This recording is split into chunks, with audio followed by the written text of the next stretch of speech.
remake this? Oh my god!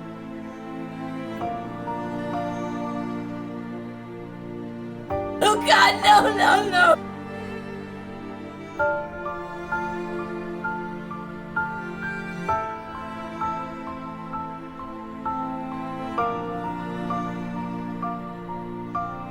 You know, sometimes I feel like I don't deserve the title of Queen of Degeneracy because I always say in every one of these videos, I've seen it all, we've talked about this all, this is nothing new, blah, blah, blah, blah, and then I'm shocked by something. I thought I was numb to the world, okay? You could come up to me and just suddenly show me nipples and nipples coming out of nipples with dicks and leeches or whatever the fuck, and I'd be like, you know what? That's my Tuesdays. So when Depasoft came to me and asked to sponsor me for a video about their new English translated game called Nie no Hako Niwa, I was prepared is one way to say it. You don't go play these many games as I do and don't come out with a little bit of preparation, okay? But little did I know, my arrogance exceeds what I thought it was possible because I was nowhere near prepared. Because even with the most minimal of preparation, I truly begin most visual novels and just very rarely phased. Once again, I've been playing visual novels since I was 14. Sure, I'll see an occasional one that will bother me or is really disturbing and really just truly messed up. But then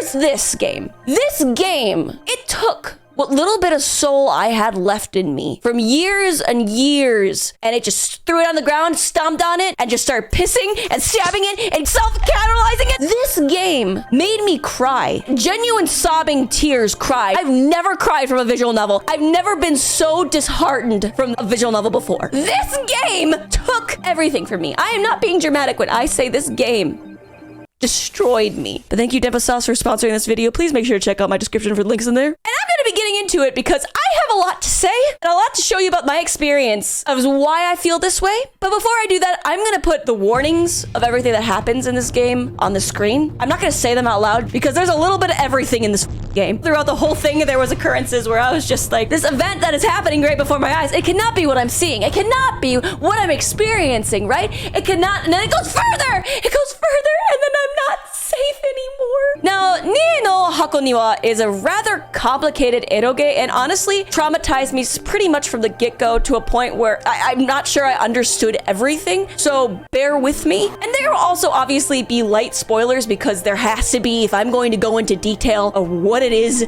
I had to go through. Now, the beginning of Nie no Hako Niwa tells us about an urban legend, a cursed box called the Kotori Bako, which roughly translates to the stolen child box. If you fill this box with 8 fertilized wombs from 8 different women, then it will unleash a very powerful curse to whoever opens the box, as well as grant a wish. And hey, if you're unlucky enough to open this box, you will be completely obliterated. You will just die. And if you are a woman who has a fertilized womb and you open the box, the curse goes up into you and just starts shredding you from the inside out, but firstly starting in your womb. So there is no coming back from this once this box is open. You are dead and gone, bitch. Now, there are 3 different timelines that take place in this eroge, but the main one begins in the early 1900s in Japan. Our main male lead is named Kuro, and he is an elite assassin who doesn't really feel emotions. He's just really damn good at killing. He belongs to a house called House Yasaka, which is part of 8 houses that run an island in the middle of Japan. Now, these 8 houses on this island are in charge of making sure that there is equal power amongst all the 8 other families. Essentially, what they did is they created a house full of powerful assassins, and they came into power through pretty f***ed up means. They did it through eugenics, and if you do not know what eugenics is, it is a very controversial act of making 2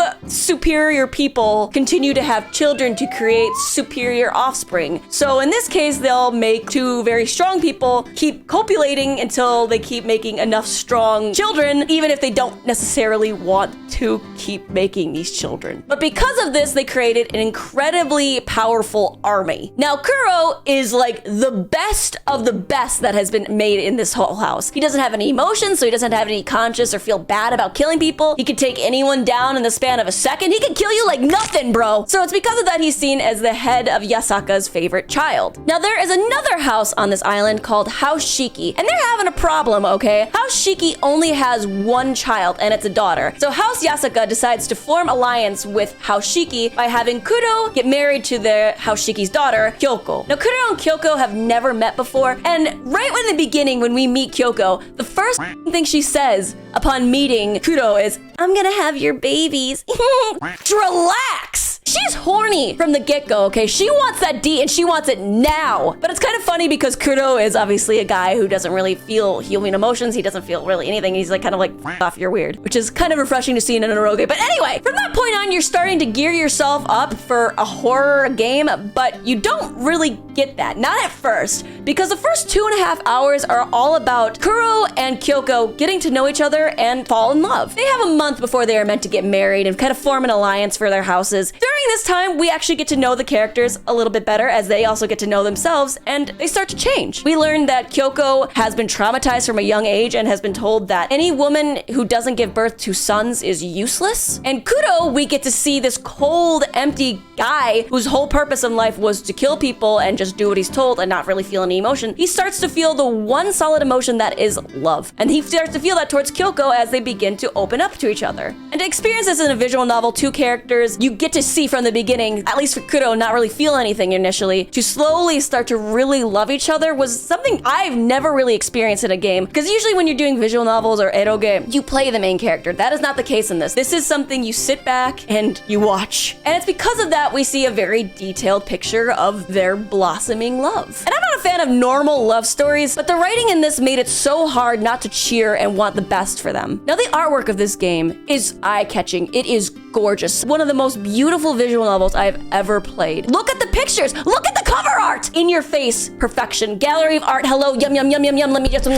After securing a healthy beginning to a relationship and remaining abstinent until their big day, their wedding day finally arrives. After Kyoko introduces Kuro to all the other houses that are on the island and gets approval from every one of them for their marriage, after they've experienced overcoming their own hidden obstacles in the span of a month, finally they can be together and begin their family. Kyoko won't stop talking about how excited she is to start, copulate and make their first child that night. Kuro is unbelievably starting to feel like emotions. He's starting to feel human and just can't keep that happiness to himself. She's beautiful. Everything is going great until they decide to open their wedding gifts. Because among those gifts was a certain box that if you open it, kills everybody in that room. And after everybody in that room experiences opening the box, that's the real emotional abuse of this game begins. Even if they do somehow live, how will they move on from this point? Kyoko, a girl whose entire life was devoted to having children, suddenly had her womb shredded. Kuro, a guy who was unfeeling, suddenly seeing in front of him his new wife explode in front of him. She's just suddenly dead. And then as the viewer, we're all sitting here, I was sitting here, just already starting to feel the small trauma, seeing these two characters slowly begin to love each other, fall into each other's arms, and then the horror just comes in, punches you in the cooch. You're confused, you're devastated, because who would give them the kotori bako? And where does the story go from here? Well, motherfuckers, this is where the story really does become a nightmare. I can assure you, you have no idea what the is going to happen next. Kyoko and Kuro, not the rest of the family by the way, escape death's cold grip, even though I wish they didn't. But obviously not unscathed, because Kyoko has lost her womb. So she starts to go a little bat. She sees the kotori bako and is like, you know what? We should get 8 wombs, put them in that box, and make it give us a baby. As anybody would, right? That's your first thought. And Kuro is like, yeah, okay, let's do it. And what fuels this deranged plan even more for them is revenge, because they find out that one of the houses that is on the island and also in charge, called the Futara house, was the one who sent them that box. And the reason why was because the eldest son, Ryusei, is obsessed with Kyoko and wasn't really too happy about her getting married. And the other 6 houses, when they found out, didn't really go out of their way to keep Kyoko and Kuro safe. So they're like, oh my god, let's go get all the women from that house, kill them, cut out their wombs. But that's also not all, because one other devastating aspect that they wanted to throw in there was Kyoko's like, you know what? I want you, Kuro, to fill every womb with your baby juice to make sure that this curse gives us your DNA in there. So this begins their insane tirade of going to every one of the elite houses on the island to secure 8 fertile wombs for their box. And yeah, it's a horrific killing spree, all right. And what adds a little fuel to this fire was Kuro, after securing their first womb, realizes, hey, I am a sadistic motherfucker. I like Kyoko, And I really love doing sadistic things to women, and thus begins the torture aspect, because what they need to do is fill the unfortunate woman with his baby batter, and then he needs to kill them, and he does that a lot. My reaction to gore in games can sometimes be like funny. It's so over the top, it's just funny. For this game, not one moment did I find anything funny. Maybe in the beginning when Kudo's just kind of swayed away Kyoko's advances, but that was the only moment of reprieve I got. In most games, if the reaction to gore or a situation isn't funny, then the game would throw in a bit of comedic relief in some way. There's none of that here. There's no moment where you don't feel your emotional mental health like draining. It was constant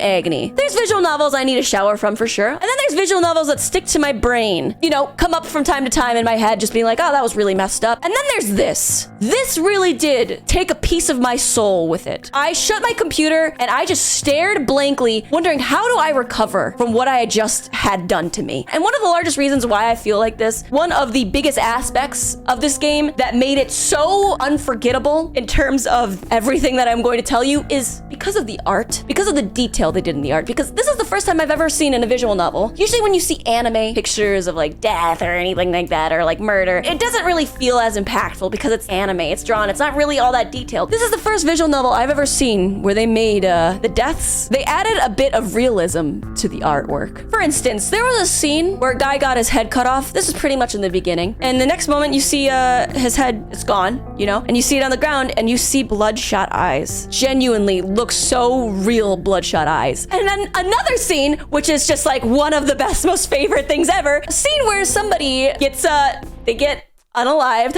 Kuro and Kyoko are like, yeah, let's just take off bits and pieces of this person who is not alive anymore and make their family eat it. And the meat and the insides and everything, it's just very detailed. And for the men, hey, let's go, because all you men out there who love feet, got a little gift for you, because there's one scene where a girl is given a foot job and then she crushes the penis with her feet. I know what that looks like now. I also know what it looks like with, you know, like you're getting a little sassy little BJ, everything's good and fine, you know, gone very painfully well. I know what that looks like. And it's the details that will forever haunt my soul and bury and crawl into a crevice in my heart and be like a little mole, a little happiness mole, just eating away at any piece of happiness. That is the art. And what helps in that fuel that little heart mole is also the writing. If there's one thing that this game does excellently, it is make you care. We see each one of these families, each of their quirks, some of their more up tendencies, and for some, their love. For instance, we see a family, the Gosha family, one of the elite houses on the island. It is a family run of two people, a grandfather named Kanji Gosha, as well as his granddaughter, his heir, Suzuka Gosha. And you can see the two of them clearly love one another. They have a very close familial relationship. The grandfather is raising Suzuka to be the best heir that she can be, but also seeing that she still needs time to grow up and handles her with very gentle hands. And Suzuka sees her grandfather as her really only parental figure. Although he's not a perfect man by any means, he's still a man that has devoted to love her. Now, one day Suzuka gets in a fight with her grandfather and leaves the house. She comes back and sees two people that she never thought she would see again, Kyoko and Kuro, because at this time, everybody thought they were dead. Kuro and Kyoko tie Suzuka up, and listen, before I get into this, I'm warning you guys, this is probably one of the most unpleasant visual novels I have ever played. It's up there. I am dead serious. The details I'm about to tell you are very disturbing. Once Suzuka is tied up, we see her grandfather know that probably what's going to happen isn't going to be good for them. You know, Suzuka's freaking out, she doesn't know what's happening, and she sees her grandfather tied up on the ground, and her grandfather is just trying to soothe her. He's trying to calm her down, trying to comfort his panicking granddaughter. And it's heartbreaking because throughout this whole game, we've seen them, their familial love, and while he's comforting her, Kuro decides to stomp on his head and listen, I'm trying to avoid this as much as possible, all while Suzuka is being forced to watch. And she sees this and you hear how heartbroken she is. I cried watching this scene. It really took something from me. And trust me, you don't even want to know what happens to her after that. I'm not going to talk about that, okay? Every time I'm sponsored to play a visual novel, I play it from beginning to end. I usually try to do it within a certain amount of time. Of course, I don't like skip anything. I devote a day or two. This game took so much. It emotionally exhausted me playing this game because of the roller coaster ride that it is. It took me days. It's a 30-hour game. It is no small amount. I had to take so many breaks playing this because it just destroyed me. It might sound dramatic, but I mean it, guys. It will dig into your soul and it will eat you from the inside out. There is sex in the game. Usually that'd be an aspect I would talk about, but I feel like because so much of it is so deeply traumatizing, I feel like my brain's just more of like, you know what?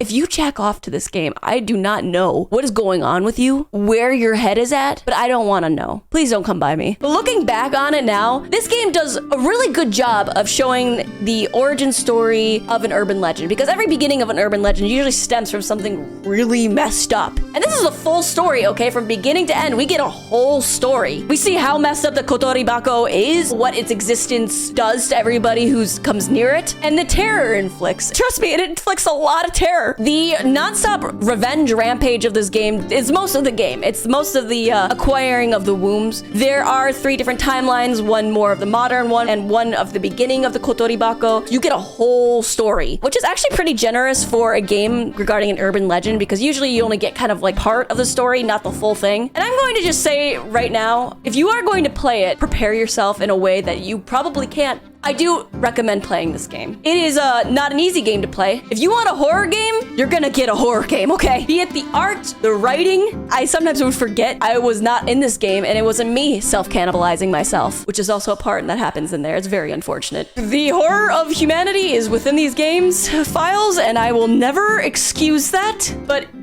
it is a horror game after all. So many ways to praise this game, but for now, I just want to live a life of freedom. So thank you, Denpasoft, for sponsoring me. If you are interested, check out the links in the description. Please check out Denpasoft because they also have a variety of other English translated games that are...